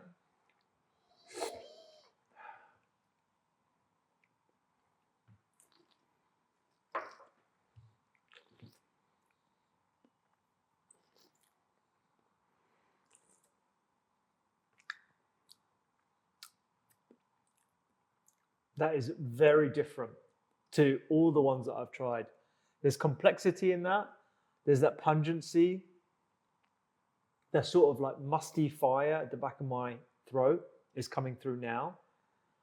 But there are like sharp tones to it that are dancing on my tongue. Delicious. Really, really delicious. I'm really pleased to hear it. One of the reasons why it probably tastes a bit different is because it's Spanish, because we have been testing. Yeah, these are all Greek, right? Greek, Portugal. Yeah, Portugal, and so Spanish. And the variety we're using is emblematic of Spain, of Andalusia, which is a Picual variety. Picual. So Picual, which is a super variety, which is grown in many parts of Andalusia, and is one of these varieties that's high polyphenol. But by nature, so we're loving it. Delicious, honestly, really, really good. I have like a lemony citrus note to it. Are there tasting notes? For this? There are tasting notes on it. You can probably got it completely wrong here. Yes, but you know, we have our own taste lexicon. We have our own taste experience.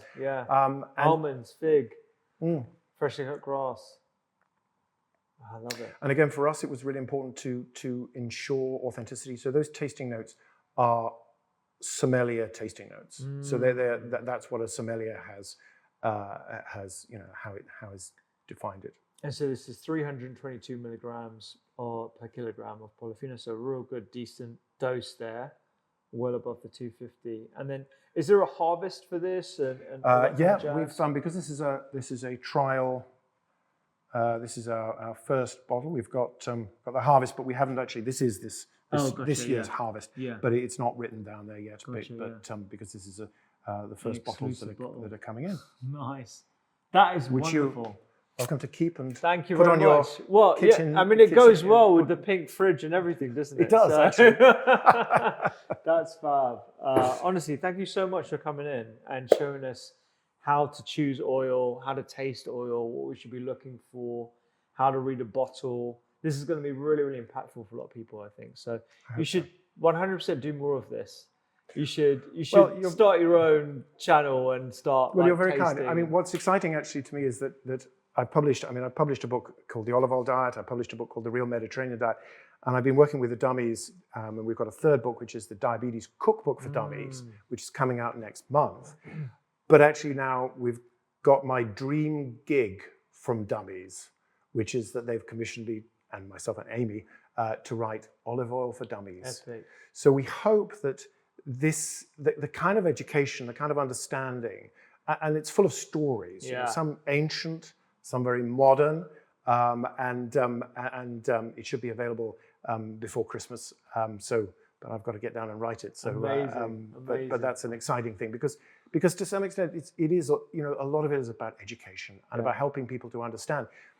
And the education, the communication, I'm very passionate about because, you know, I know you are because you spend your life educating and communicating, which is so important to help people understand so that they can then make the choices about their lifestyle. And so I hope that this kind of education can really show people how they can get the health benefits of extra virgin olive oil as part of the Mediterranean diet. Brilliant. Honestly, brilliant. Fantastic. Thank you so much. I appreciate you coming down. Thank you, Rupi. Thank you for inviting me. If you loved that episode, you will love the full library of podcasts from the Doctor's Kitchen Library. We talk about everything from inflammation, supplements, and food as medicine. Just like this episode right here. You can click it right now and check it out.